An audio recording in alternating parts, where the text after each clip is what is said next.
Alors il y a un verset dans la paracha cette semaine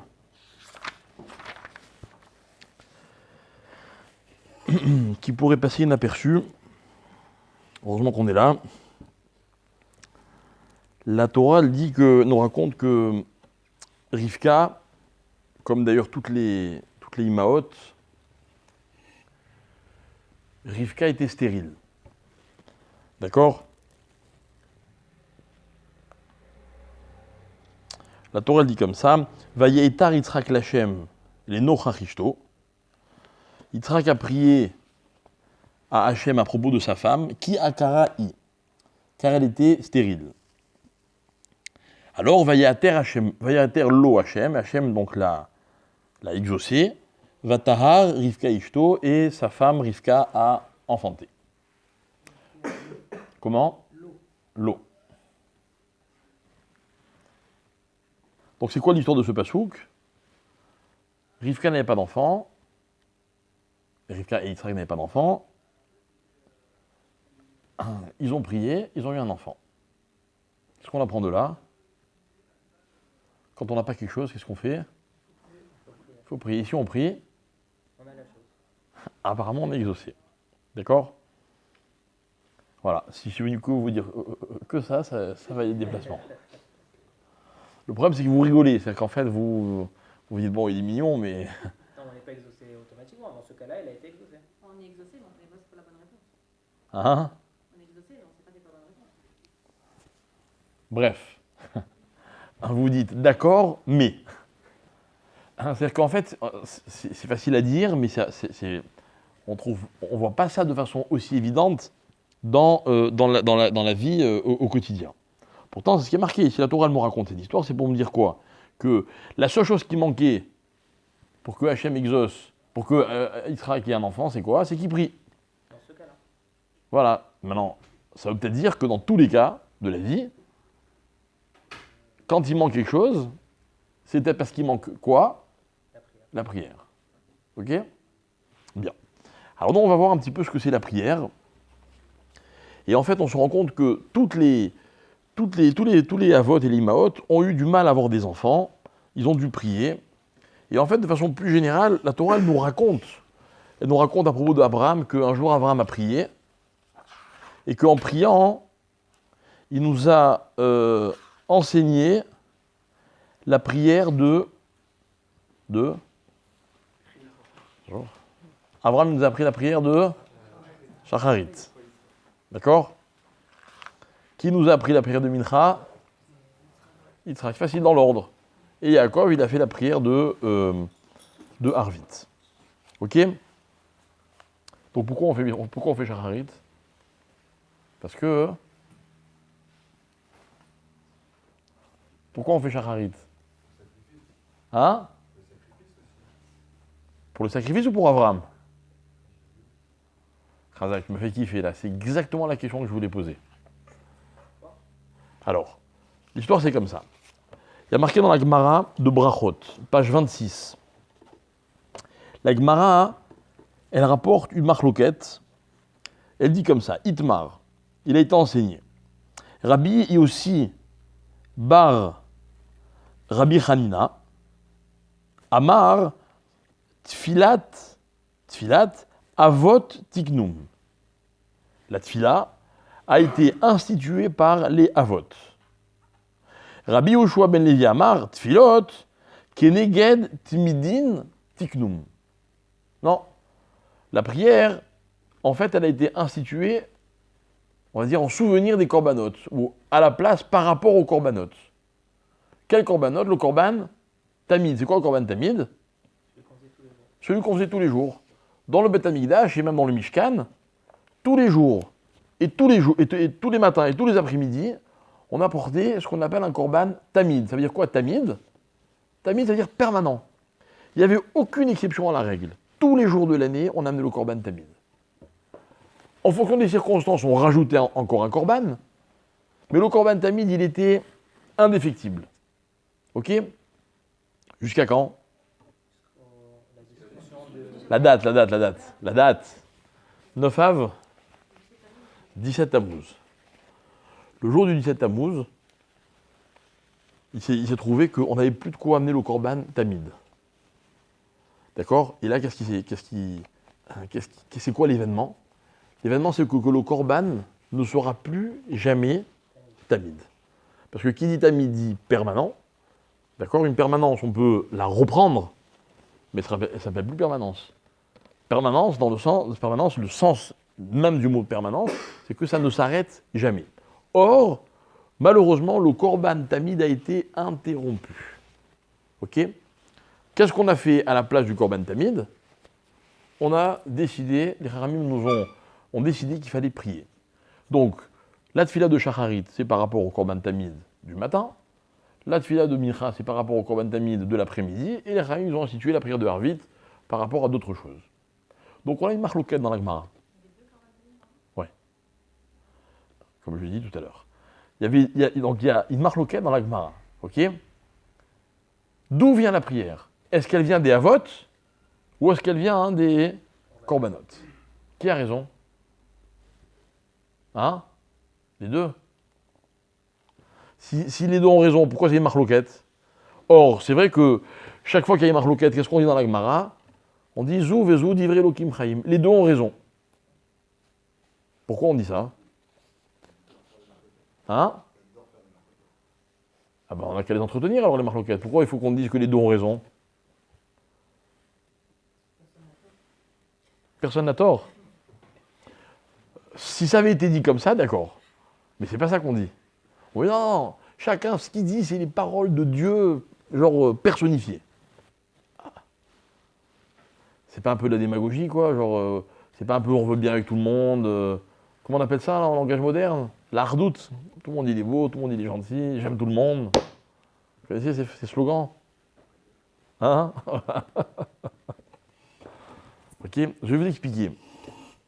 Quand la Gemara nous dit que deux antagonistes ont raison, donc ils n'ont pas tort, c'est plus que pas tort, c'est qu'en fait, chacun, il propose une certaine approche du problème. Et les deux approches sont vraies. Alors quand il va falloir trancher la halakha, on va décider, il y a des critères. On va dire par exemple, Bet Shammai et Bet Hillel, pourquoi la halakha, comme qui est la halakha entre Bet Shammai, ils ne sont jamais d'accord. Comme qui? Comme? Pourquoi? Ah, on n'a jamais cherché ça chez nous. Hein. Pourquoi râler comme Bet Hillel? Ce qu'il a dit, c'est pas un critère. Non. Non, c'est beaucoup plus simple que ça. Il y a deux raisons. Il y en a une très simple. La très simple, c'est que les élèves de Bet Hillel étaient plus nombreux que les élèves de Bet Shammai. Donc la halakha est toujours comme la majorité.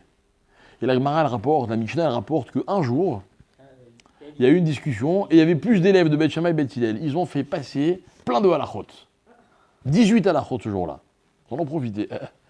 La Knesset, ils n'ont rien inventé. D'accord? C'est une raison. La deuxième raison, c'est que, a priori, Bet Hillel, il a plus raison que Bet Shammai. Pourquoi? Parce qu'il écoutait. Et alors? Comment tu vois qu'il écoutait? Il écoutait et il répondait. Comment tu sais qu'il écoutait? Chazak. Parce que chaque fois qu'une marloquette entre Bet Shammai et Bet Hillel est rapportée, on nous dit d'abord l'avis de Bet Shammai, après celui de Bet Hillel. Parce que Bet Hillel, il essaie d'abord parler Bet Shammai. Ça veut dire quoi laisser d'abord parler l'autre? Ça veut dire quoi? C'est la politesse? Non, c'est que dans la vie, quand vous dites ce que vous pensez, vous pouvez avoir raison, vous pouvez avoir tort. Mais quand vous écoutez ce que les autres ont à dire, et qu'après, vous formulez votre opinion, elle est forcément empreinte, influencée par ce que vous avez entendu. Et si vous maintenez votre désaccord, on est obligé de tenir compte de ce que vous dites. Donc vous voyez, ça déjà, c'est pour expliquer l'essence même d'une marloquette. Une marloquette, ce n'est pas un conflit. Une marloquette, c'est une discussion. C'est une discussion. Alors, je vous dis, le mur, il est blanc ou il est noir? Vous me dites, il est blanc, enfin, il est jaune. Et moi, je dis, non, il est noir. Le réflexe, ça pourrait dire, mais non, tu dis n'importe quoi. L'approche intelligente, ce serait de dire, pourquoi tu dis qu'il est noir? Pourquoi tu dis qu'il est noir? Et puis peut-être, je vais montrer que finalement, il y a des raisons qui me font dire que le mur est noir. D'accord? Quand on me donne deux avis, La tfila, d'après l'un, elle vient des avot, d'après l'autre, elle vient des korbanot. En fait, il faut que je comprenne que là, il y a deux approches dans la tefila. Les deux sont vraies. Maintenant, nous, ce qu'on va essayer de comprendre ce soir, c'est pourquoi la tefila, elle peut être une tefila de type korban, ou elle peut être une tefila de type avot. Qu'est-ce que c'est l'un et qu'est-ce que c'est l'autre? Alors d'abord, on va se pencher sur le deuxième avis. Le deuxième avis, celui qui dit que la tefila vient des korbanot. C'est quoi un korban? C'est quoi un korban? C'est ce que c'est un korban, entre autres choses. Un korban, et surtout le korban tamid, hein, c'est une obligation. C'est ce que c'est une obligation? C'est ce que c'est une obligation? C'est quoi une obligation? Une obligation, c'est un problème qui ne se pose pas. J'ai pas le choix, je suis obligé. Pas le choix. Le matin, le réveil sonne, je me pose pas de questions, je suis obligé de me lever. J'ai pas le choix. J'ai pas le choix. Une maman est en train de dormir, elle est fatiguée, son bébé pleure. Qu'est-ce qu'elle se dit? Je me lève ou je me lève pas? J'appuie sur snooze, j'attends encore quelques minutes. Elle ne dit pas ça. Elle n'a pas le choix. Vous savez ce que c'est l'obligation, mes chers amis? L'obligation, c'est un élément de confort qui est unique. Qui est unique. Il n'y a rien qui structure mieux une personne que les obligations. Et je kiffe de vous énerver en disant ça. C'est vrai, c'est saoulant, quoi. Et vous verrez autour de vous que les gens qui refusent les obligations sont des gens qui tournent en rond. Tournent en rond. C'est quoi ils tournent en rond? C'est-à-dire que ne pas avoir d'obligation, se dire, bon ben, tu te lèves à quelle heure demain? Je sais pas, je vais voir. Où tu pries, dans quelle synagogue? Ben, en fonction de l'heure à laquelle je me lève, je déciderai. Il va la faire, sa prière. Mais celui qui dit, non, non, moi, je prie dans telle synagogue, je me lève à telle heure, j'ai un CDR, je me suis imposé un ordre, une structure. La vie, c'est pas la même.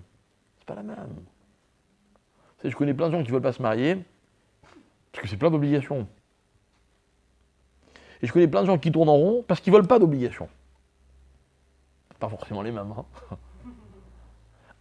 Le korban, c'est quoi tamid? Tous les jours de l'année. Et le Kohen, il n'avait pas envie de se faire une grasse matinée de temps en temps? Peut-être. Mais il n'avait pas le choix. Il n'avait pas le choix. C'est-à-dire que la tefila dans la vie, d'abord, c'est une obligation. Mon père, à la vache à l'homme, il racontait toujours l'histoire d'un homme à qui on avait demandé « Tu fais quoi dans la vie ?» Et il avait répondu « Je fais shacharit, mincha et arvit. » Alors on lui a dit « Mais d'accord, mais entre les prières, tu fais quoi ?» Il dit « Je vais de l'un à l'autre. Je vais de l'un à l'autre. » Vous savez, moi je peux vous dire, j'ai toujours prié, je me suis toujours efforcé de prier avec Minyan, etc. Mais malheureusement, depuis quelques semaines, je suis obligé de rester le Kaddish. Toute ma vie, et j'espère que je tiendrai jusqu'à la fin de l'année, elle est organisée par rapport à la tefila. Vous voyez, j'étais à la synagogue tout à l'heure, on a fini Mincha, je me suis dit, bon, peut-être je fais Arvit à Tel Aviv. Et après, je me suis dit, non, et s'il n'y a pas Minyan? Je peux pas. D'abord la tefila. On a juste Minyan. Moi aussi. Si vous suivez. Mais vous comprenez, c'est un exemple. C'est un exemple. On m'a invité à faire des conférences dans un endroit qui est très loin. Très kiffant aussi, hein. Un peu exotique comme ça. On m'a dit voilà, est-ce que tu veux venir passer quelques jours? J'ai étudié la question. J'ai aucun moyen. Il n'y a pas de vol qui me permette de réciter les 3 prières. C'est sûr que j'en rate une, le décalage horaire, les heures d'avion, les machins. Désolé, je ne peux pas y aller. Je ne peux pas. Vous comprenez, c'est une obligation.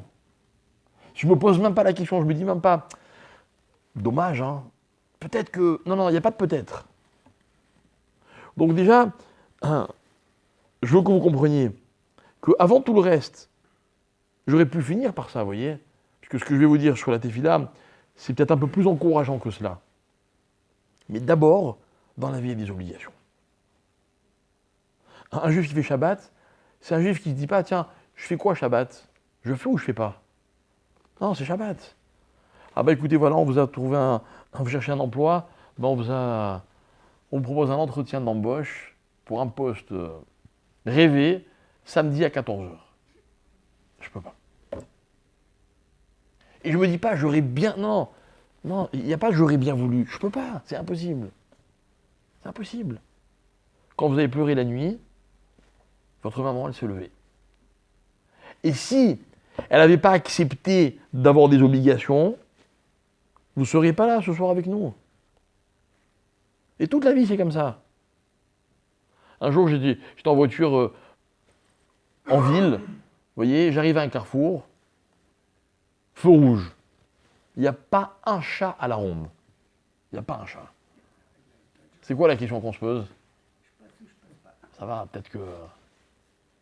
Non, je vous assure, ça m'est arrivé plus d'une fois, ça a sûrement dû vous arriver plus d'une fois. Et puis je me dis, tu sais quoi, faisons pas le chacham, feu rouge, je m'arrête. Une seconde après, je ne sais pas d'où elle sort, et voiture de police qui arrive. La voiture de police, c'est pas la raison de l'histoire. Mais je me suis dit, tu vois, quand on respecte les règles, on est tranquille. Tous les matins dans la prière, on dit quelque chose de très très beau.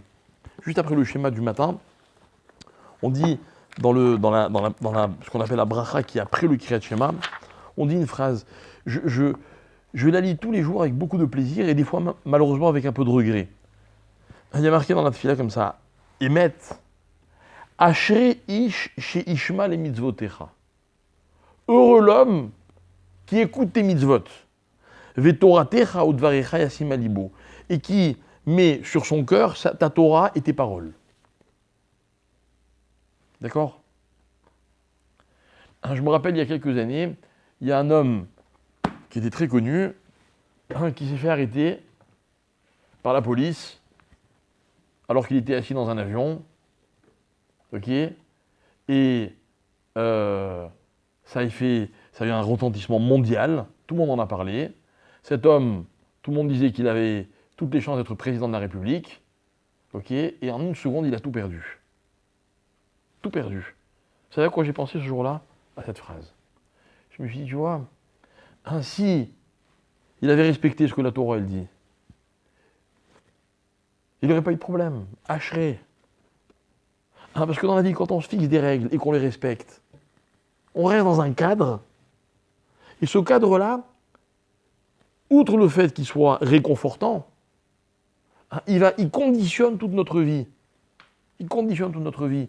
Maintenant, je connais des faux aventuriers qui aiment bien s'aventurer justement dans des sentiers qui sont à la lisière des règles. Mais c'est pas ça l'aventure. Pas ça. Vous savez ce que c'est l'aventure? L'aventure, c'est de réciter 3 fois par jour la même tefila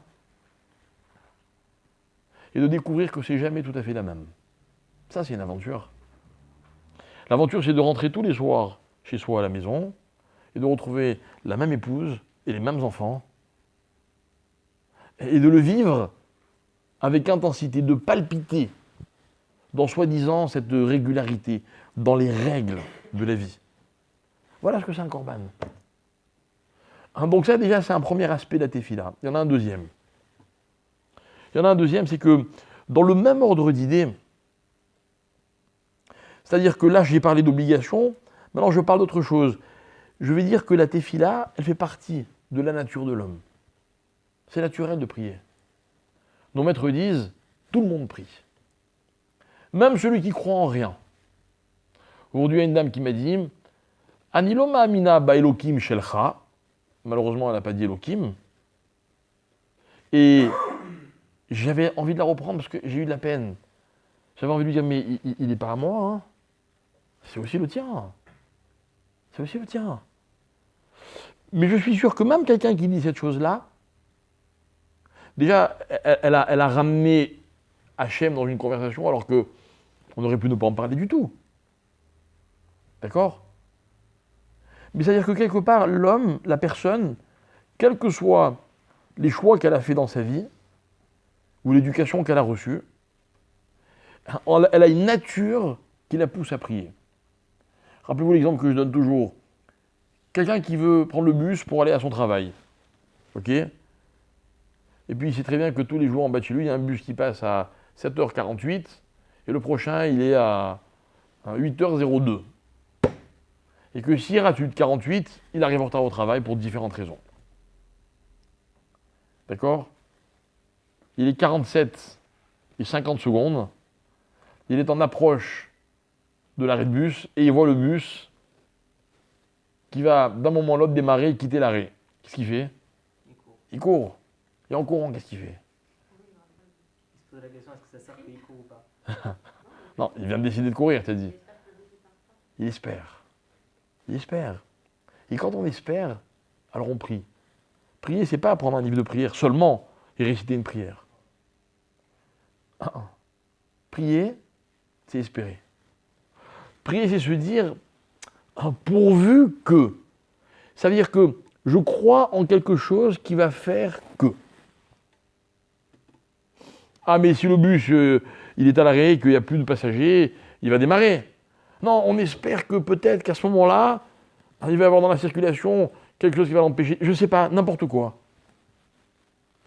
Et ça veut dire qu'au fond de lui, l'homme prie, mais ça va beaucoup plus loin que cela. Vous vous rappelez, je vous avais rapporté un jour l'enseignement du Ben Ishraï. Le Ben Ishraï dit comme ça. Comment on dit en hébreu un homme? On dit Adam. Ok? Comment on écrit Adam? Aleph, Dalet, Mem. Voilà. Aleph, Dalet, Mem, c'est les lettres que j'utilise pour désigner l'homme. Mais quand je prononce le mot Adam, je n'utilise en fait qu'une partie de la lettre Aleph, de la lettre Dalet et de la lettre Mem. Quelle partie j'utilise? La partie visible. Adam, A, c'est un Aleph avec un petit trait en dessous, ça fait A. Da, c'est pareil, un Dalet avec... Mais Aleph, c'est plus que la lettre Aleph. Pour écrire Aleph, qu'est-ce qu'il faut que j'emploie comme lettre? Aleph, Lamed, P. Pour écrire Dalet, il faut que j'écrive Dalet, Lamed, Tav. Et même et encore une fois même. Maintenant, la partie visible du mot Adam, c'est Aleph, la partie visible des lettres Aleph, Dalet, Mem, vont composer le mot Adam. La partie invisible de ces trois lettres, ça va donc être Lamed, P, Lamed, Tav, Mem. Si je les mets dans l'ordre, j'obtiens le mot, vous vous rappelez? Mitpalel. Mitpalel, ça veut dire quoi? Celui qui prie. Alors le Ben Ishraï disait, la face cachée de l'homme, c'est Mitpalel. Mitpalel, ça veut dire deux choses. Ça veut dire d'abord que tout homme au fond de lui contient la prière. La prière, c'est ce qu'il y a de plus naturel. Deuxièmement, ça veut aussi dire que si vous voulez connaître quelqu'un, vous savez ce qu'il faut connaître de lui? Il faut connaître cette effie-là. Dites-moi pourquoi vous priez, ou comment vous priez, et je saurai exactement qui vous êtes. Moi, je conseille souvent, et je le dis à mes enfants, si vous voulez vous marier, et que vous cherchez la personne qui convient, ce qu'il faut regarder chez l'autre. On vous présente quelqu'un, vous le rencontrez, et vous vous demandez, tiens, ça va convenir ou ça va pas convenir? Vous allez regarder quoi? Vous avez deux possibilités. Soit vous regardez, vous pouvez prendre les deux, mais il y a deux aspects. Il y a l'aspect visible et il y a l'aspect invisible. C'est quoi l'aspect visible? L'aspect visible, c'est ce qu'il est au moment où je vous parle. Il est comme ceci, il fait cela, etc., etc. Mais un homme, une personne, c'est beaucoup plus que cela. Une personne, il faut, pour la connaître, savoir quels sont ses projets, quelles sont ses intentions, quels sont ses rêves. Qu'est-ce qu'il pense un jour devenir? C'est pas encore là, je vous dis tout de suite. C'est pour ça que c'est caché d'ailleurs.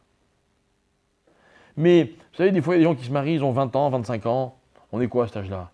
Pas grand-chose. De visible. En tout cas, même si on est beaucoup visiblement, c'est rien par rapport à ce qu'on peut devenir. Et ce qui détermine véritablement une personne, c'est son côté caché. Vous ne le connaîtrez pas tant qu'il ne vous aura pas raconté. Raconter quoi? Raconter pourquoi il prie. Parce qu'il a l'intention de réussir, il voudrait devenir, Mais pour ça, il a besoin qu'on l'aide. Alors qu'est-ce qu'il va faire? Il va prier. Il va dire à Dieu, j'aimerais devenir ceci. J'aimerais que tu m'aides à obtenir cela. Voilà pourquoi, quand on récite la Tefila dans une synagogue, quand on arrive au texte principal de la Tefila, le Gouf HaTefila, le corps même de la prière qui s'appelle la Hamida, qu'est-ce qu'on fait? On la récite à voix basse. Pourquoi? Parce que, je vous demande de m'excuser, mais ma Tefila, j'ai pas envie que vous l'entendiez. C'est trop intime. Trop. Ah, vous dites aussi les mêmes mots que moi? Peut-être. Mais au-delà des mots, ce que j'exprime dans ma prière n'appartient qu'à moi. C'est entre moi et Hachem. Voilà pourquoi il y a même des poskim qui disent que on ne doit pas regarder quelqu'un qui fait la Hamida. Quelque part, c'est pénétrer son intimité. Et ça, on ne veut pas. Donc, l'aspect korban, c'est quoi? C'est l'aspect normal des choses. Soit parce que c'est une obligation, qu'on ne se pose pas la question, soit parce que c'est la nature même de l'individu. Alors, Rabbi Yehoshua ben Levi, il disait, on prie par rapport au korbanot. D'accord? Tu as besoin de prier, alors prie. Ça fait partie de toi, exprime-toi. C'est une obligation, il faut que tu apprennes à te structurer. Et ça, mes chers amis, c'est un aspect de la Tefila. Il est clair? Alors maintenant, on peut commencer notre cours. Maintenant, on va aborder la Tefila selon les Havot. C'est quoi la Tefila selon les Havot? C'est une autre histoire. C'est la même prière, certes, mais on est dans une autre dimension. Et les Havot, mes chers amis, il y a beaucoup de textes dans la Torah pour qualifier ce qu'étaient les Havot. Ok? Abraham, un des qualificatifs qui lui appartient, c'est que justement, il est Abraham Avinu. D'accord? Yitzhak et Yaakov aussi. Bon, on aurait pu dire qu'ils sont tzaddik. La Torah, elle dit des choses de Hachem, dit de Abraham, il est comme ceci, il est comme cela. Mais il y a un verset dans le livre de Kohélet, chapitre 7, verset 29. Dans ce verset, le roi Salomon, Shlomo HaMelech, il dit comme ça. Il dit Levad re'eze matzati asher asa ha'elokim et ha'adam. Voilà, j'ai trouvé comment était l'homme quand Dieu l'a fait, l'a créé. Vous voyez, il y avait une espèce de cahier des charges. Et lorsque Hachem a créé l'homme, l'homme était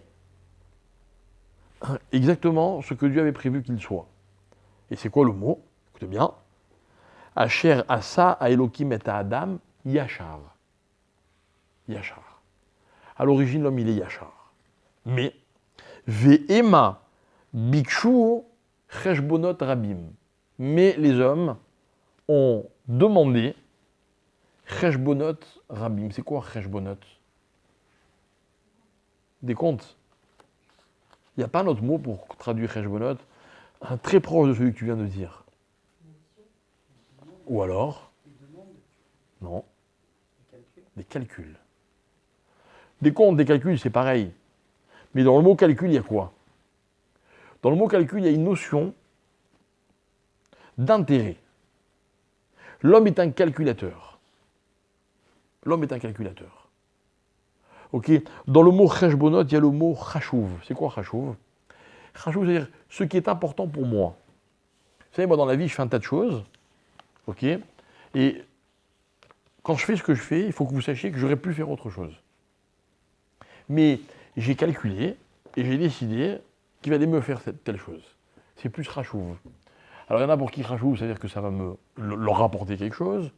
Il y en a pour qui chashuv, c'est que ça va tout simplement les élever, les instruire, ce que vous voulez. C'est chashuv. Mais l'homme, il calcule en permanence. Et je sais que la notion de calcul, elle peut être un peu péjorative. Elle a une consonance comme ça un peu intéressée, vous voyez. Alors, le passage qui dit comme ça, à la base, l'homme, il est yachar, mais qu'est-ce qui va faire qu'il est plus yachar? C'est que l'homme, il a cheshbonot rabim. il a beaucoup de calculs. C'est quoi beaucoup de calculs? Il calcule par rapport à beaucoup de paramètres. Ok? Je vais vous donner un exemple. Peut-être d'ailleurs l'exemple. L'exemple, c'est le suivant. D'abord, en guise d'introduction, Rami nous dit que le singulier, c'est combien? C'est 1. Le pluriel, c'est combien au minimum? C'est 2. Dès qu'on est dans 3, on est dans ce que la Torah appelle Rabim. Rabim. 3, c'est déjà beaucoup, 3. 3, c'est une pression épouvantable. Quand j'ai 3 raisons de faire ou de ne pas faire, c'est difficile de résister à la pression. Ok? C'est quoi l'exemple? L'exemple, c'est que un jour, le jour où Dieu a créé l'homme, l'homme, il était comment? Au moment de sa création, il était Yachar, on vient de le dire. Ok? Et dans le programme, Hachem dit à l'homme, tu peux manger de tout ce que tu veux, mais il y a un arbre dont tu ne dois pas consommer le fruit, c'est l'arbre de la connaissance. D'accord? Qu'est-ce qu'il va faire Adam? Il va manger, il va enfreindre. Pourquoi? Pourquoi Adam ne respecte pas les règles? Pourquoi? Ne me donnez pas une réponse bidon. Soyez gentil. Il a plein de paramètres. Ne me dites pas il a été séduit, c'est sa femme qui l'a convaincu, toutes ces excuses. Non. Mais on l'a dit qu'il ne fallait pas qu'il sache. Je vais te dire, mon ami, quand on te dit qu'il ne vaut mieux pas savoir, Il vaut mieux pas savoir. il ne vaut mieux pas savoir. C'est tout. C'est tout. C'est une tentation à laquelle il n'a pas su résister. C'est ça, Adam. Comme nous au quotidien. Ah, nous, c'est peut-être le cas, tu as raison. Mais on parle de Adam. Adam, c'est l'homme, avant la faute, dans tout ce qu'il a de plus parfait. Il n'y a pas eu d'homme plus accompli que Adam Arishon entre le moment où il a été créé et le moment où il a fauté. C'est inconcevable dans notre esprit que Adam ait pu fauter. C'est pour ça que la Torah nous raconte. Elle nous raconte en disant, tu sais, même Adam il a fauté. Donc, ne te fais pas trop confiance, quoi. Mais ça ne m'explique pas pourquoi il a fauté. Alors, c'est marqué dans la Torah, noir sur blanc. Regardez ce qu'il y a écrit. Regardez ce qu'il y a écrit. Il y a écrit comme ça, que c'est vrai que c'est la femme, c'est Chava, qui l'a entraîné dans cette faute-là. Mais la question sur Chava, c'est la même. Chava aussi, c'était une femme qui était exceptionnelle. Pourquoi elle a fauté? Comment elle a convaincu Adam de fauter? C'était quoi les arguments? Et le texte, il dit, regardez, c'est incroyable de clarté. C'est mangé, mais il s'est rien passé. Vatere haïcha. Et elle a vu Kitov haetz le ma'achal, que l'arbre était bon. Vechita ava ulaenaim, il était beau, attirant. Ok. Venechmad haetz le askil, et il était logique. Je ne sais pas si vous avez déjà fauté dans votre vie. Mais si c'est le cas, réfléchissez bien. Vous verrez que toutes les fautes qu'un homme commet dans sa vie, c'est toujours parce que c'est beau, c'est bon et c'est logique. C'est-à-dire que moi, je ne suis pas de ceux qui dénigrent ceux qui font des erreurs. Non. On fait tous des fautes. Et une faute, ce n'est pas seulement un comportement idiot. La preuve, c'est que bien souvent, on faute, on regrette et on recommence. C'est donc qu'il y a bien, une partie de nous qui est attachée à la faute. C'est-à-dire que quelqu'un qui faute, encore une fois, il n'est pas complètement idiot. Il n'est pas complètement inconscient. Il n'est pas complètement mauvais. Un homme qui faute, il vous dira, tu sais, c'était tellement bon que je n'ai pas réussi à résister. Je préfère qu'on me dise ça, moi. C'était tellement logique de faire ceci que je l'ai fait. Ah, la Torah disait le contraire. Mais sur le coup, j'ai pensé que ça aussi, cette logique, elle valait la peine d'être prise en compte. D'accord? Beau, peu importe l'ordre, bon, beau, logique. Ces 3 paramètres qui sont ce que la Torah dit, appelle Cheshbonot Rabim. Voilà ce que dit le Passouk. Cheshbonot Rabim, c'est ce qui empêche l'homme d'être Yachar. Maintenant, revenons à la définition de Yachar. C'est-à-dire que si je me suis bien exprimé, pour un homme, la situation idéale, c'est celle dont on peut dire de lui, c'est celle dans laquelle on peut dire de lui qu'il est Yachar. Yachar, c'est magnifique. Vous vous rappelez le passouk dans Télim qui dit Or zaro ala tzadik, ou le yishre lev simcha. Le Yachar, il est encore mieux que le tzadik. Le Yachar, c'est le top. Le Yachar, c'est une personne, elle est droite, pas seulement qu'elle est honnête, elle est directe, elle est franche, elle est elle-même. Elle est donc épanouie. Vous voyez, elle est directe. Vous la voyez, vous avez compris qui c'est. Elle prend une décision, elle va jusqu'au bout. Elle doit aller quelque part, elle ne fait pas de détour. C'est ça, Yachar. Maintenant, revenons au concept Yachar. Vous savez ce que c'est, droite? C'est quoi une droite? Vous savez ce que c'est une droite, n'est-ce pas? Hein? Il a fait. Vous le savez depuis que vous êtes tout petit, parce qu'on vous l'a appris à l'école, dans les premières classes. On vous a dit que vous avez commencé à découvrir ce que c'était que la géométrie. C'est que la géométrie, c'est l'une des bases du monde. Le monde est géométrique.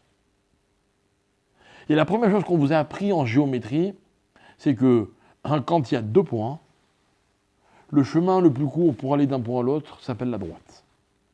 Ok? Vous voyez, il y a 2 points. Dès qu'il y en a 3, c'est plus une droite. Plus une droite. Maintenant, il se peut que les 3 points soient alignés. Mais alors, elle est où la droite? Elle est du premier au 2e point. Après, c'est une autre droite. Ok? Mais une droite, c'est 2 points. 2 points. À part à l'école, vous savez où on nous a appris cette chose-là? On nous a appris cette chose-là.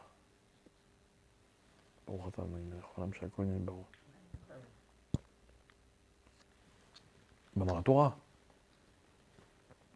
Où on nous a appris dans la Torah cette figure géométrique qui s'appelle la droite, qui est le chemin le plus court pour relier 2 points. Vous ne savez pas? Dans le premier passouk de la Torah. Dans le premier passouk de la Torah, il est dit « Au commencement, Hachem a créé le ciel et la terre ». Je m'arrête et je vous demande, combien de choses ont été créées dans ce passouk? Évidemment. Mais si je vous pose la question, c'est que c'est pas 2. Vous savez quoi, c'est pas 2? Hachem, il a créé le ciel, certes. Il a créé la terre, certes. En quoi ça me concerne? Pourquoi la Torah me raconte qu'au commencement, Hachem a créé le ciel et la terre? À la limite, si on m'avait parlé de la terre, j'aurais compris. Mais le ciel, en quoi ça me regarde? Je ne suis pas dans le ciel, moi. Je ne suis pas céleste. Je suis terrestre. Franchement, le ciel, au quotidien, c'est pas notre affaire. Et, attention, il faut quand même que je corrige quelque chose. C'est que le ciel qui nous concerne, genre quel temps il va faire, dans la Torah, il s'appelle terre, il ne s'appelle pas ciel, celui-là. Je vais vous expliquer dans un instant, vous allez voir. Dans le premier passouk, la Torah nous raconte que Dieu a créé 2 points pour bien nous signifier que la véritable création, c'est ce qui se trouve entre les 2. Et que les 2 sont reliés, qui forment une entité, une réalité, parce qu'il y a une droite qui va de l'un à l'autre. Voilà ce que c'est la création du monde. La création du monde, c'est ni le ciel, ni la terre. Et c'est certainement pas que l'un ou que l'autre. La création du monde, c'est-à-dire le monde de la réalité, c'est ce qui se situe bidjouk, précisément, entre le ciel et la terre. Je vais vous le démontrer. Quand vous suivez la progression de la création du monde, il y a combien de jours de création? Il y a 6 jours avant d'arriver au Shabbat. Le premier jour, qu'est-ce que Dieu crée? Le ciel et la terre. L'équilibre parfait. Les 2 antipodes entre lesquels se situe l'existence. Le deuxième jour, il crée quoi, Dieu? Le deuxième jour, la Torah me dit que Hachem prend l'eau qui est à ce moment-là sur terre, puisqu'il était écrit Veroar Elohim Merachefet al Penea Maïm, donc sur la terre, le passage qui disait Vea Aret, et la terre, elle était Tohu, Vavou, Vechocher, etc. Et il y avait de l'eau. Qu'est-ce qu'il fait Hachem? Il prend une partie de cette eau, et il en fait quoi? Hein? Il la met dans le ciel. Il la jette en l'air, si tu veux. Il la met dans le ciel. Donc, le deuxième jour de la création, de quoi Dieu s'occupe? De la terre ou du ciel? Du ciel. Et donc, finalement, on vient de perdre notre équilibre. Le monde était équilibré, il y avait ciel et terre. Et voilà que le deuxième jour, Hachem, on dirait qu'il oublie un peu la terre, et il s'occupe que du ciel. Alors, voyons vite qu'est-ce que Dieu crée le troisième jour. Et le troisième jour, qu'est-ce que me dit la Torah? Que Dieu va créer les continents et les océans. Et là, ce jour-là, il ne va pas s'occuper du ciel. Et donc, on retrouve notre équilibre. Ciel-terre le premier jour, ciel le deuxième, terre le troisième, et le quatrième, qu'est-ce qu'il crée, Dieu? Les astres. Et puis de nouveau, il s'occupe du ciel. Et le cinquième jour, qu'est-ce que va créer Hachem? Il va créer les animaux. Mais regardez comme c'est intéressant. Dans les animaux, regardez ce qui se passe. Il y a marqué Vayomer Elohim Ishretzua Maïm Sheretz Nefesh Chaya. En premier lieu, Dieu va créer tous les animaux qui appartiennent au monde maritime. Ve'of, et en deuxième lieu, Ve'of Yeofef, et l'oiseau du ciel ou terre. Regardez ce que dit la Torah. Ve'of Yeofef ala Haaretz. L'oiseau, c'est un animal terrestre. Il vole, mais il est terrestre. Un oiseau, il ne peut pas rester en l'air tout le temps. C'est pas parce que moi, qui suis tellement petit, quand je regarde l'oiseau qui vole, j'ai l'impression qu'il est dans le ciel, que c'est ça le ciel. Donc le cinquième jour, Dieu s'occupe de la terre. Et on retrouve l'équilibre parfait. Ciel-terre, ciel-terre, ciel-terre. Le problème, c'est quoi? C'est qu'il reste un sixième jour. Alors qu'est-ce que Dieu va créer le sixième jour? Il va créer l'homme. Et c'est quoi l'homme? L'homme, c'est la droite qui va relier le ciel et la terre. Et c'est exactement la définition de l'homme. L'homme, c'est un corps et une âme. Vous enlevez l'un, l'autre disparaît. L'homme, c'est un terrestre. L'homme, il a été façonné avec de la poussière. Mais toutes les aspirations de l'homme, elles le propulsent vers des horizons qui sont d'ailleurs la définition du ciel. Rappelez-vous ce qu'on avait dit un jour. Comment on dit le ciel en hébreu? Shamaïm. Shamaïm, c'est le pluriel de Sham. C'est les là-bas, les horizons.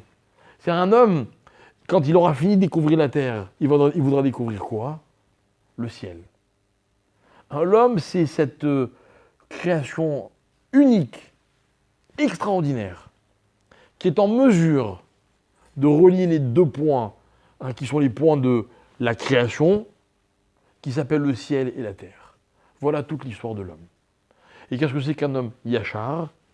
C'est un homme qui, tout au long de sa vie, est capable de créer le lien entre la dimension du ciel et la dimension de la terre.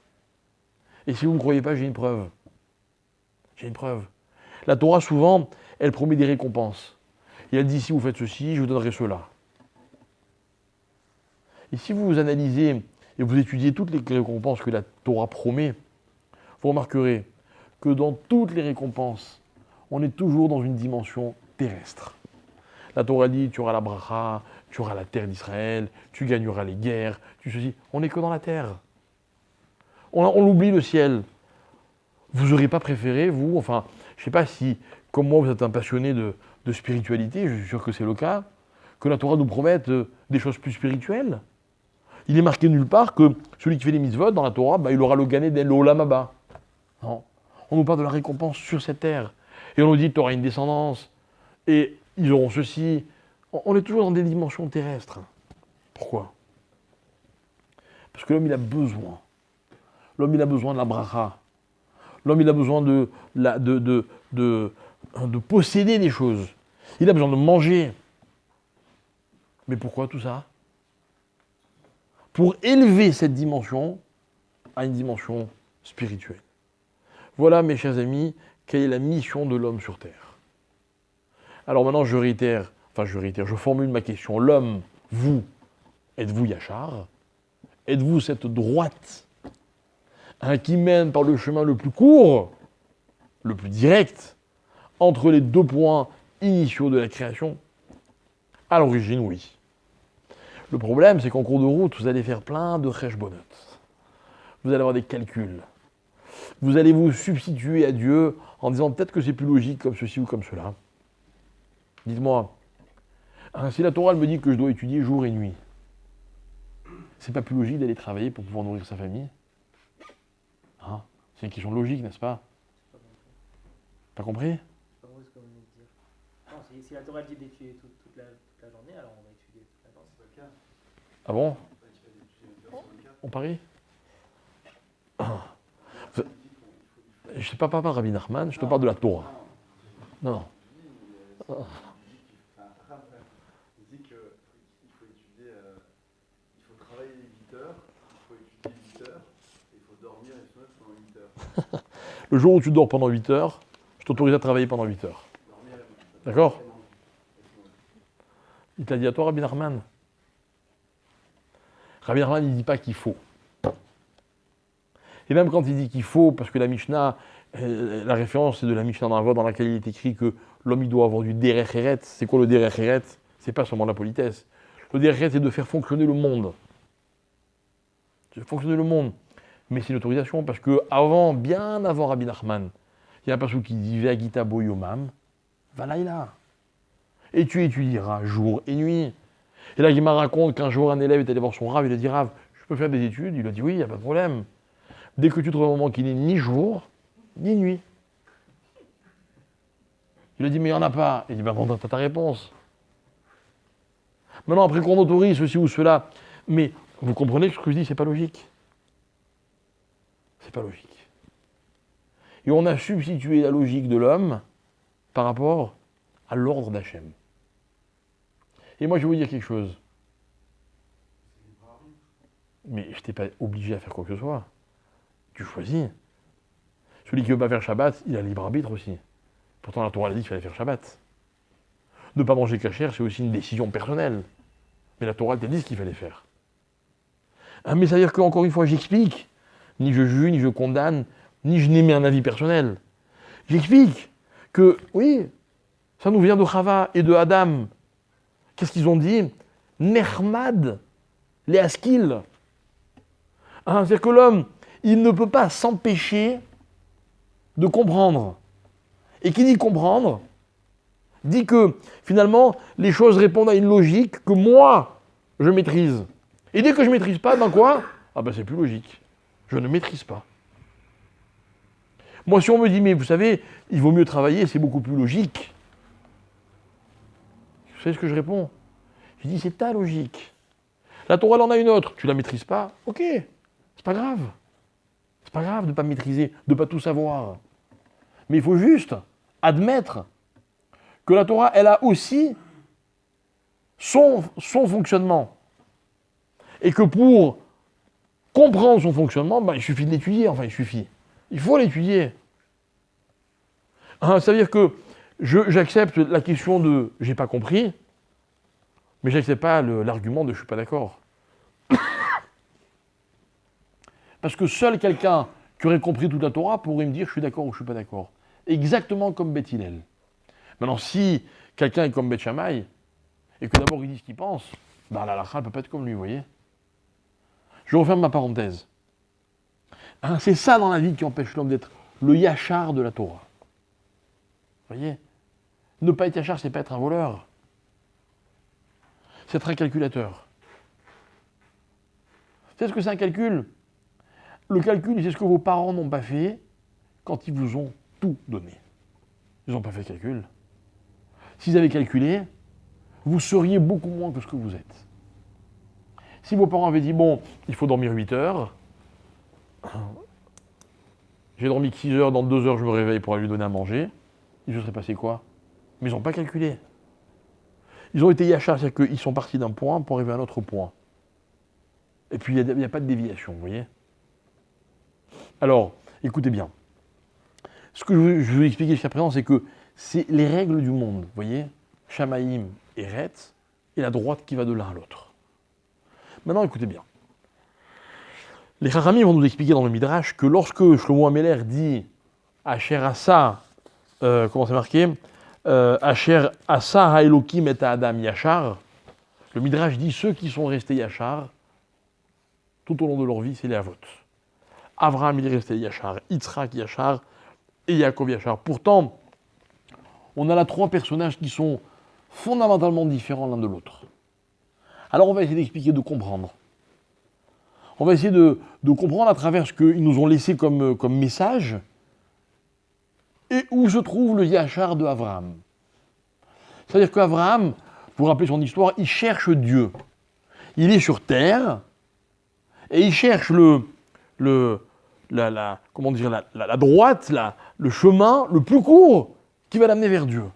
Il cherche et il cherche et il cherche. Et il cherchera tout au long de sa vie. Ne croyez pas qu'un jour Abraham il a compris qu'il était Dieu et puis après il s'est reposé. Non. Toute sa vie il cherche. Et voilà pourquoi Abraham il va instituer la prière de Shacharit. C'est quoi Shacharit? Shacharit c'est le matin. Vous connaissez le matin vous? Le vrai. Vous savez le matin, ce moment de la journée dans lequel les choses semblent s'éveiller. Dans lequel on a l'impression que les choses démarrent, naissent. C'est comme si on assistait à une nouvelle création. On va être un peu moins catégorique dans l'expression qu'on va employer. On va dire que le matin, j'emploie un terme que les Chachamim vont reprendre dans différentes circonstances. On va dire que le matin, c'est une Nekudat Atrala. Vous savez ce que c'est qu'une Nekudat Atrala? C'est un point de départ. C'est vrai, mais pas dans l'organisation de la vie d'un homme. Je ne te parle pas maintenant de date. Je te parle de, tu vas dormir, et puis tu démarres ta journée. Tu démarres ta journée. Je vais revenir sur ce que tu as dit dans un instant, tu vas voir. Le début de la journée, c'est le moment dans la vie dans lequel il y a le plus d'énergie. Pourquoi? Parce que ce qui nous paraissait hier impossible, quand on était fatigué en fin de journée, on avait la tête pleine. Eh bien, quand on se réveille le matin, la tête plus sereine, les choses nous paraissent beaucoup plus possibles. Mais en fait, ce qui s'est passé, c'est quoi? C'est que quand on est allé se coucher et qu'on s'est réveillé, il y a des choses qui ont disparu. On ne voit plus les choses de la même manière. Il y a des paramètres qu'on prenait en compte la veille, et le matin, ils ne sont plus là. Ils ne sont plus là. Vous savez quand est-ce qu'on apprécie vraiment le matin? Et je reviens à ce que tu disais, c'est le soir quand on va se coucher. Quand on va se coucher le soir et qu'on se dit, bon, je laisse tout ça, je verrai demain. Demain sera un nouveau jour. Ça veut dire quoi? C'est-à-dire que là maintenant c'est plus possible, ok, il y en a trop, la journée était trop chargée, je laisse pour demain, je suis fatigué. Cette idée, mes chers amis, elle nous fait penser à certains moments ou certaines expériences de la vie. Dans la vie, des fois, on démarre des choses. Vous voyez, c'est une feuille blanche, les choses démarrent. Le problème de cette étape de la vie, c'est qu'on a l'impression qu'on n'a pas de repère. C'est quoi un démarrage? C'est quoi une atrala? Imaginez quelqu'un, je vous donne un exemple, il fait ça à l'IA, il prend un nouveau départ. Et le lendemain matin, le lendemain de sa l'IA, il se réveille, et quoi? Et il se rend compte qu'il ne comprend pas la langue, qu'il ne sait pas comment on va de là à là, qu'il ne connaît pas les gens qui sont autour de lui. Il est dans un univers nouveau. Il n'a pas de repère. Combien il y a dans la vie de moments dans lesquels on n'a pas de repère, dans lesquels on est obligé de se lancer. On ne sait pas comment ça va se passer. On ne sait pas. Un étudiant démarre des études, au début c'est dur. La Gemara elle dit Kola, Tralot, Kachot, le début c'est dur. Pourquoi? Parce que justement, on n'est pas familiarisé avec les choses. Moi, vous me payez tout ce que vous voulez, je ne reviendrai pas au lendemain de mon mariage. Il faut tout recommencer. Vous allez voir, au lendemain du mariage, si Dieu veut bientôt. On est perdu. Même nous, on ne se connaît pas, on ne sait pas comment on va réagir. On était occupés jusqu'à présent à la préparation de la fête, etc. On a fait la fête, et puis après, on se rend compte que c'est vachement difficile d'être un conjoint. Vous verrez quand vous aurez des enfants, au début, vous allez dire, mais on fait comment pour être père ou pour être mère? Comment ça marche? On ne sait pas. On ne sait pas. Les premières fois dans la vie, elles sont très dures. Écoutez bien. Abraham, dans la Torah, c'est un révolutionnaire. Vous savez pourquoi c'est un révolutionnaire? Parce qu'il va à contresens du système. Abraham, toute sa vie, il rêve d'un enfant. Il a 99 ans qu'il en rêve encore. Et que lui disent les gens, ses contemporains? Il dit, mais arrête de rêver, c'est impossible. Et écoutez bien ce que disent les Chachamim, vous allez voir, c'est incroyable. Les Chachamim nous disent que tout le monde était contre Abraham. Pourquoi tout le monde était contre Abraham? Vous savez pourquoi? Il y a 2 preuves dans la Torah. La première, c'est qu'il y a un événement qui nous est raconté dans la paracha de Noach. Et apparemment, d'après les Chachamim, Abraham existait, il était déjà né. C'est l'épisode de la tour de Babel. Vous connaissez cette histoire? Les hommes s'unissent pour ériger un énorme édifice. La Torah dit pour maîtriser le monde. Et puis là-bas, il y a tout le monde. Toutes les puissances du monde se sont réunies. Il y en a un qui manque à l'appel. Vous savez qui c'est? Abraham. Et les Chachamim demandent, pourquoi on n'a pas fait appel à Abraham? Pourquoi on ne l'a pas invité? Abraham, c'était une personnalité incontournable à l'époque. Abraham, c'était une vraie puissance. Pourquoi on ne l'a pas impliqué? Quoi, vous allez me dire, parce qu'il était juif religieux? Non. Au contraire, on aurait pu profiter de son expérience. Deuxième question. Un jour, la Torah me raconte, dans Parashat Lech Lecha, que dans la région dans laquelle ça se passe, il y a 4 rois qui sont extrêmement puissants. Et ces 4 rois qui sont avides de pouvoir vont s'attaquer à Lot. Lot, c'est le neveu d'Abraham. Et on vient dire à Abraham, tu sais, ton neveu est en difficulté, il s'est fait attaquer par les 4 fameux rois. Que fait Abraham?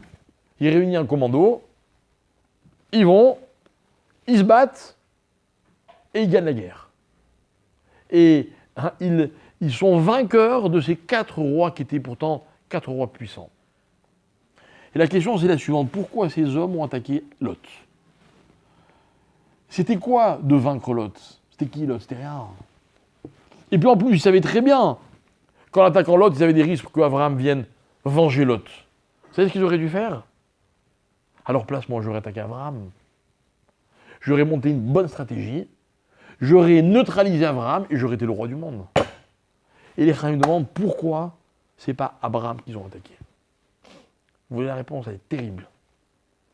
La réponse, elle est que Abraham, personne ne tenait compte de lui. Vous savez pourquoi? Parce qu'Abraham, c'était un homme qui rêvait d'une chose qui était impossible. Abraham, c'était un présent qui n'avait aucun avenir.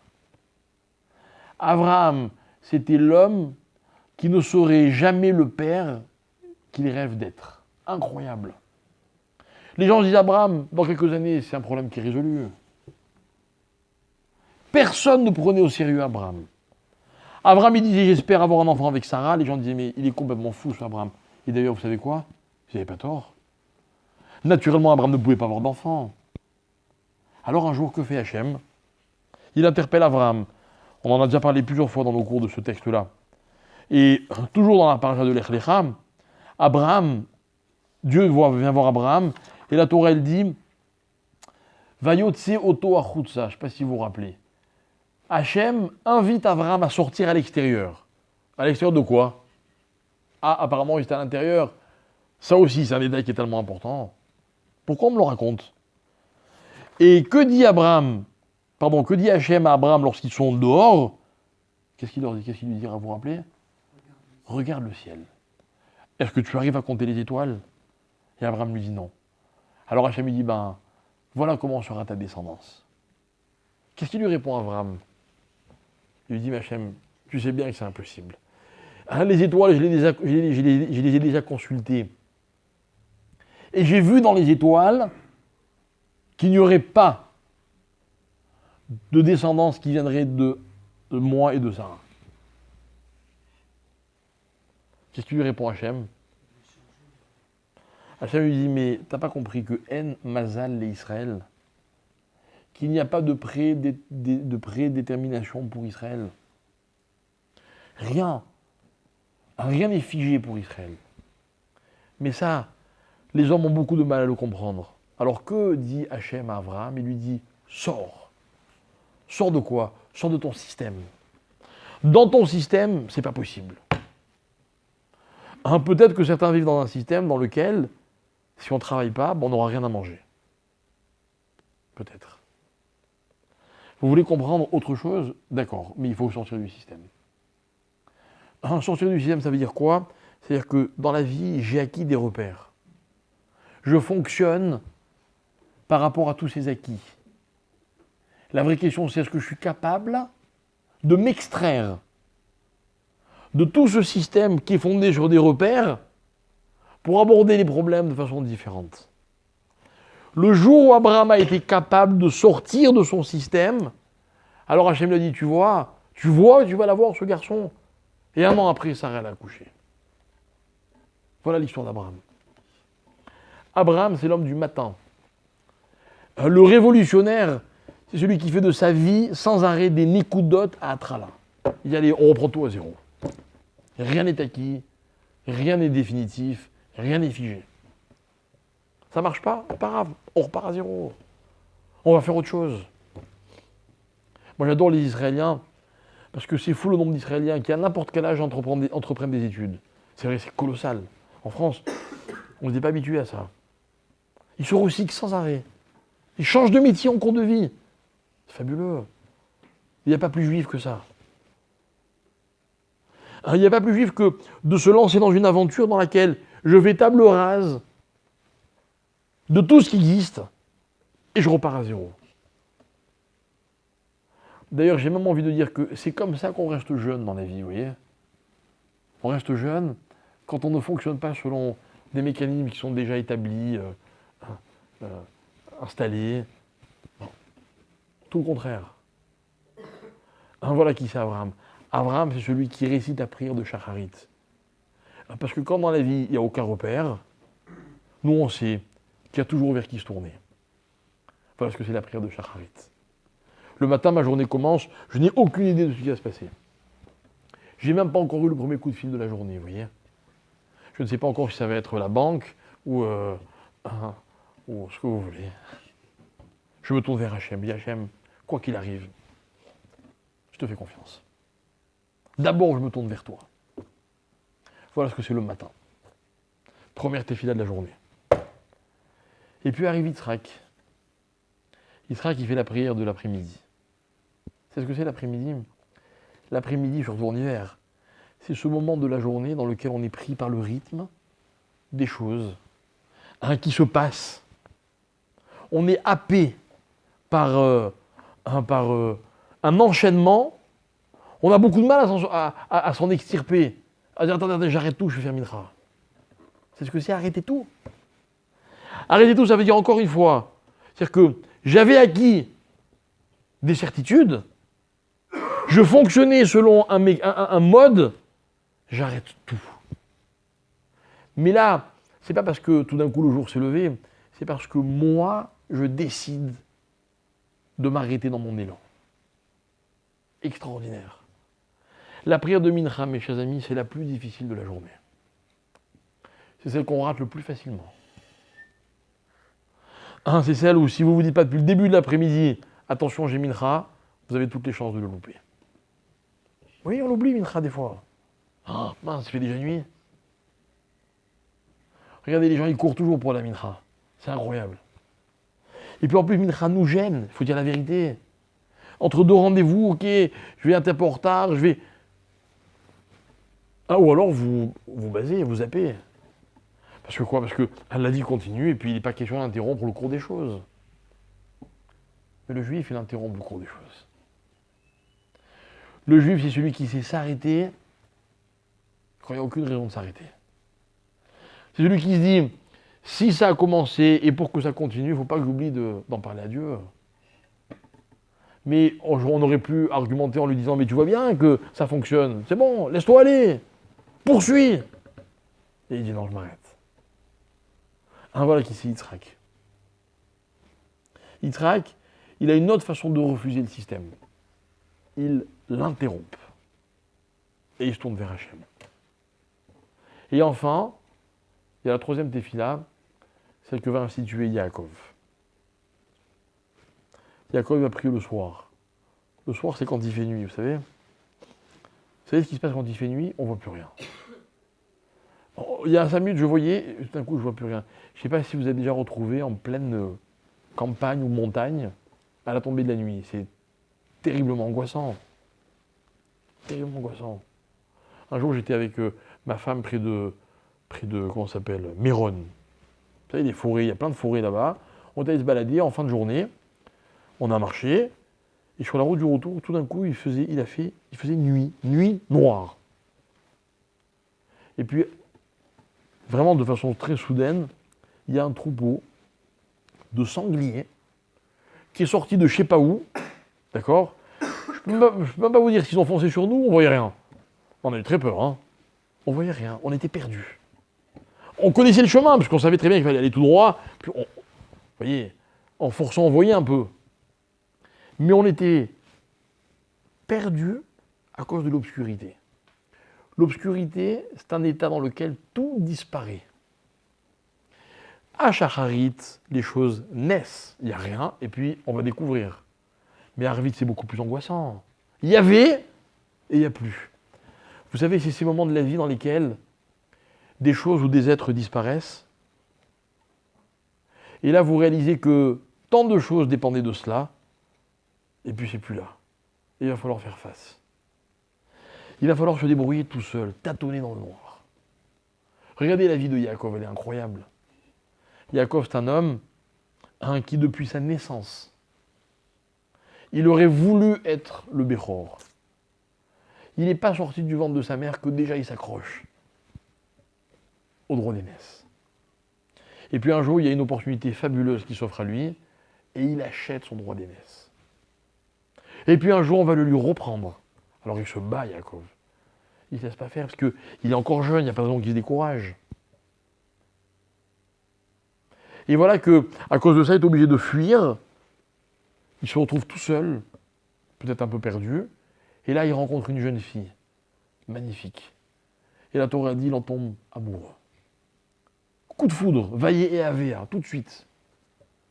Alors cette jeune fille, pour lui, c'est la femme de sa vie. Il va tout faire pour se marier avec elle. Et on va lui promettre qu'il va l'épouser. Il se marie, et puis le lendemain, il se rend compte qu'il s'est fait avoir. C'est pas elle qui l'a épousé. Il sait faire, il ne laisse pas faire. Il rebondit. Et il finira par épouser la femme qu'il aimait. Mais à partir du moment où il épouse, rien ne va plus. Elle est stérile, elle n'a pas d'enfant. Alors Yaakov de nouveau est désemparé. Et il prie, alors finalement, elle va avoir des enfants. Et le jour où elle a des enfants, eh ben, elle meurt. Et de nouveau, tout disparaît. Il lui reste au moins ses enfants. Et voilà que Yosef, ce fils qu'il aimait tant, lui aussi il disparaît. Et Yaakov va l'attendre pendant plus de 20 ans. Et pour le retrouver, il va quitter la terre d'Israël, il va quitter tout ce qu'il avait bâti, et il repart à zéro alors qu'il a déjà un âge tellement avancé. Toute la vie de Yaakov, c'est ça. Tout ce en quoi Yaakov croit, tout ce qu'il aime, tout ce qu'il bâtit, vole en éclats. Et il est obligé de faire face. C'est ça la nuit. La nuit, mes chers amis, c'est ce qui vient juste après le jour. Juste après que tout ait été clair, juste après qu'on ait rempli sa journée, qu'on ait persuadé que c'est bon, les choses sont en place. La nuit tombe et on ne voit plus rien. Alors qu'est-ce qu'il fait Yaakov dans ces conditions? Il prend son livre de prière et il récite la prière de Harvit. Et voilà, mes chers amis, ce que c'est la prière. La prière des Havot, c'est une démarche de l'homme qui lui permet de sortir de n'importe quelle situation. Et ce qui est beau dans l'histoire de Abraham, Yitzhak et Yaakov, c'est que vous retrouvez à travers ces 3 personnages toutes les situations possibles, imaginables de la vie. Je vous ai fait un petit schéma, vous voyez, 3 aspects de ce qu'on appelle la situation de détresse ou de doute ou d'incertitude ou de ce que vous voulez. Mais ils s'en sont sortis. Comment ils s'en sont sortis? Et la Torah nous dit notamment, ils ont prié. Priez, mes chers amis. Si on se rendait compte de la force de la prière. D'abord, je vais vous dire quelque chose.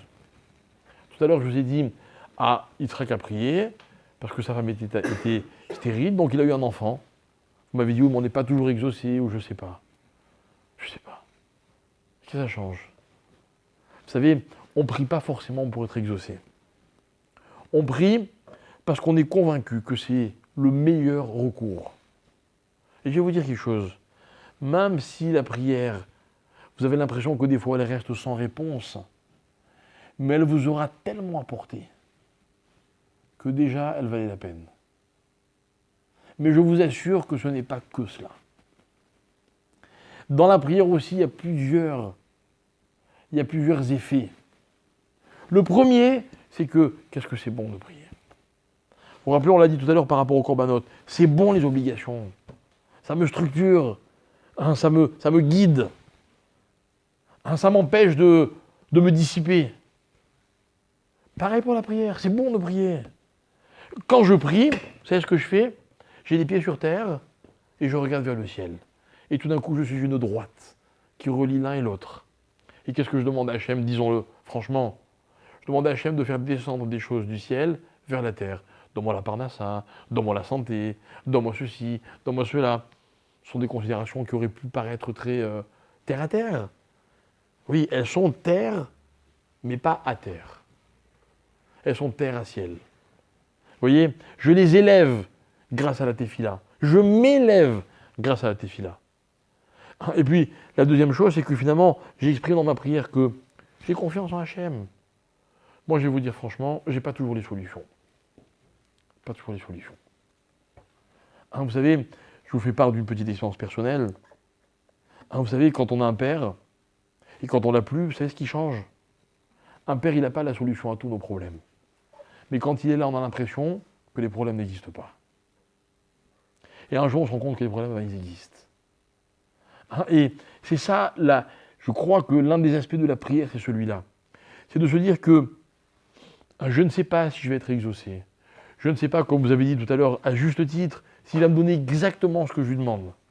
Mais je sais que pour lui, il n'y a pas de problème. Et voilà à quoi je me rattache, de quoi je cherche à me rapprocher. Et c'est ça, mes chers amis, être yachar, être la droite qui relie le ciel et la terre. La terre, c'est beaucoup de problèmes. Et le ciel, c'est pas forcément les solutions, mais c'est l'absence de problèmes. Voilà la puissance d'Hachem, ce que c'est.